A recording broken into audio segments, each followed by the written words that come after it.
57 countries. Saddam Hussein was a bad guy, right? He was a bad guy. Really bad guy.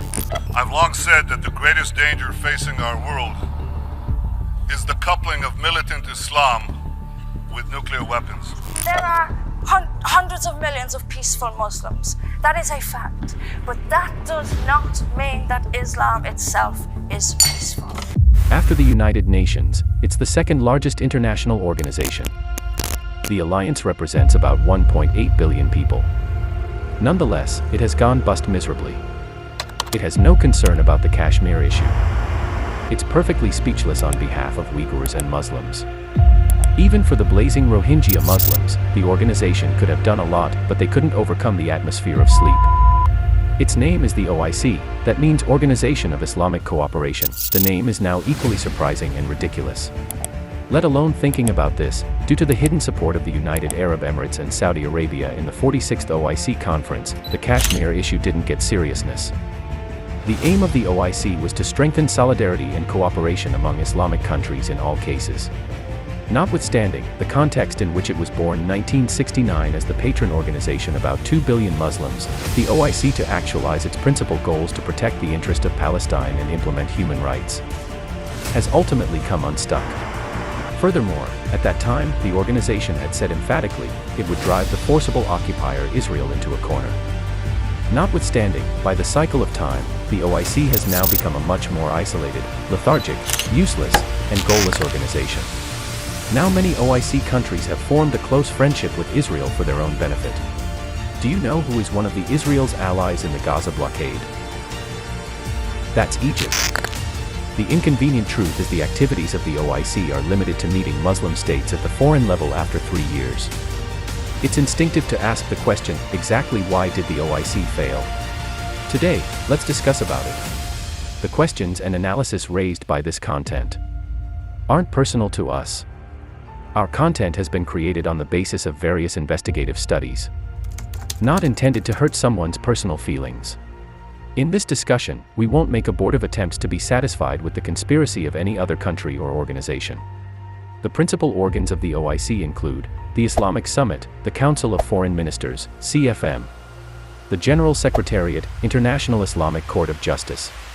What do? They've nothing to do but floating in the ship of imagination. Whether you accept or not, the state of the troubled Muslim world. So tragic that now, Muslims are just for a roof there's head, running from one country to another. Because of this, 80% of the world's 26 million refugees are Muslims. Everything. I miss everything in Syria. Nearly 9 million of global refugees come from the OIC countries Syria and Afghanistan. The OIC would establish as a modern version of the concept of Ummah, it was assumed by many. By reminding of the unique past, keeping the entire community united, and with other communities living alongside, the OIC is supposed to be an organization like Commonwealth. That didn't happen. Last year's statistics showed that countries of the OIC, share only 9% of their trade among themselves. With the ASEAN or the African Union, this image doesn't match at all.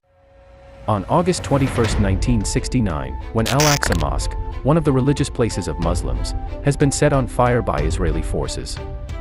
Since then, Muslim leaders have perceived that to protect the entire Muslim Ummah, an organization is needed.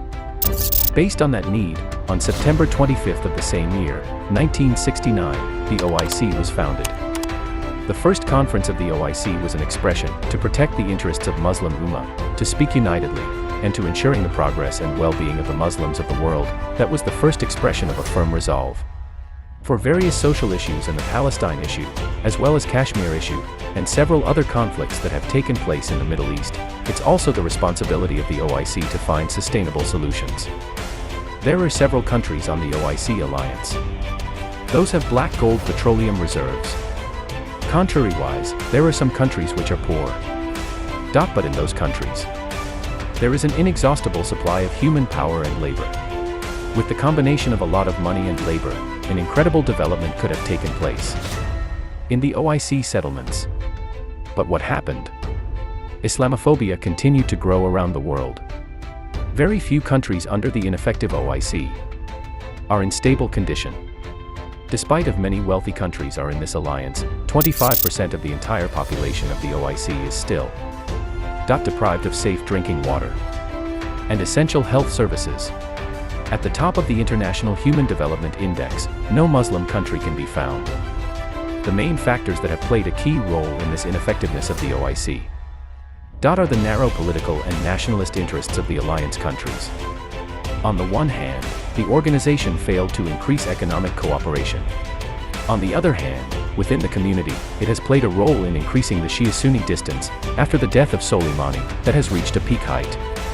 In particularly, the adversity between Saudi Arabia and Iran hasn't changed at all since the advent of the OIC. The effective OIC depends largely on the stability of the Middle East region, especially on the mutual understanding of relations between Saudi Arabia and Iran. Mistrust and misunderstanding between these two countries have arisen mainly since the Islamic Revolution in Iran.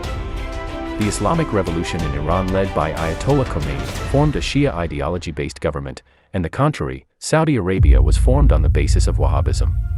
Earlier, even during the Pahlavi dynasty, cooperative relations existed between the two countries. Even then, the OIC, even in this long time, hasn't able to make any impact on the development of relations between the two countries. We've all seen what's going on in Palestine. The OIC saw it too. When Palestinian orphan children by non-Muslim Venezuela is wanted to take responsibility for the upbringing, the OIC has remained silent even though. Again, after Palestine, the brutal and inhuman killing of Muslims in the world was going on in Bosnia-Herzegovina. Over 5 days, 8,000 unarmed Bosnia Muslim. Over 5 days, 8,000 unarmed Bosnia Muslim men and boys were massacred by the Bosnia Serb military forces. To make Muslims a minority in their own country, the world's most barbaric massacre took place there. The OIC has also just looked for it there.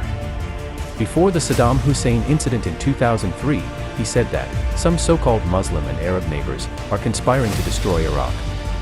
There are many incidents that have increased distrust among Arab countries as well as Muslim countries. For example, during the Iran-Iraq War, Saudi Arabia, for destroying Iran's sovereignty, provided moral, economic, military, and diplomatic support to Iraq. Not only that, Gulf states such as Kuwait, Qatar, Oman, Bahrain, the United Arab Emirates, and Saudi Arabia jointly established the Gulf Cooperation Council, or GCC. The purpose was to keep the Gulf region free from Iranian influence.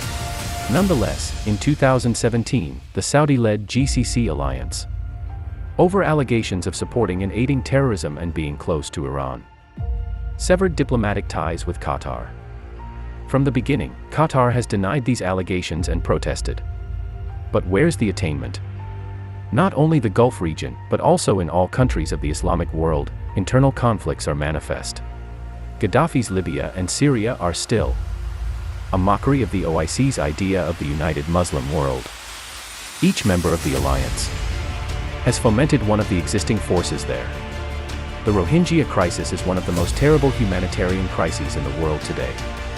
It's a process of ethnic cleansing that began in Myanmar. To force the Rohingya to leave the country, discriminatory policies were devised. Although murders, rapes, slayings, arson have been continuously reported since the 1970s. But nothing is gained. Even then, on the Rohingya issue, none is taking unitedly. By saving one's own self-defense, no greater interest is ever protected. There is a shown example in Pakistan. Pakistan and its ministers often wail for the persecutions and atrocities in Kashmir. But at the same time, Pakistan knowingly ignores the repression of Chinese Uyghurs Muslims. Not only that, many innocent Uyghurs have protested.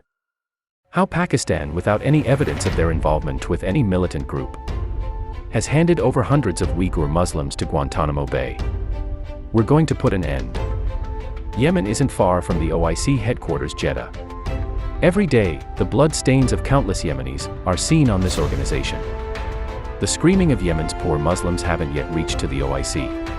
When the democratically elected government in Egypt has been overthrown by a military coup in 2013, it was seen that momentous OIC countries were supporting that government. Not only that, Le Monde's report in 2020 found that Saudi Arabia, to support Haftar in Libya, had funded a Russian paramilitary organization.